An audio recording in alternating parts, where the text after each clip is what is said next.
अस्सलाम वालेकुम। एक नई वीडियो के साथ मैं आपके रूबरू हूँ। ये वीडियो बहुत ज़रूरी थी, इसलिए मैंने इसे बनाना भी ज़रूरी समझा। बहुत छोटी सी वीडियो है, सिर्फ 1 मिनट 40 सेकंड की। इसे आप देखें कि कहीं हम गलती तो नहीं कर रहे। बहुत सारे लोग इस्लाम अलैकुम लिखते हैं, आखिर किस तरह लिखा जाए? तो चलिए आगे देखते हैं। अस्सलाम व अलैकुम, कुछ लोग ऐसे लिखते हैं, बीच में वाव दे देते हैं, जो कि गलत है। अस्सलाम वालेकुम अगर कहीं आप कहेंगे तो इसका मानी क्या हो जाएगा? सलामती। और तुम पर, मतलब तुम इस लायक नहीं हो कि तुम पर सलामती हो। ये बद्दुआ है, बीच में वाव देना। इसी तरह बहुत सारे लोग कहते हैं सलाम अलैकुम, सलाम वालेकुम, साम अलैकुम, सलालेकुम।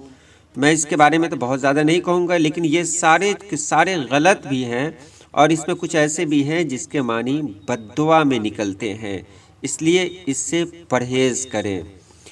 तो आखिर हम सलाम कैसे लिखें? तो यहाँ पर दिया गया है अस्सलाम।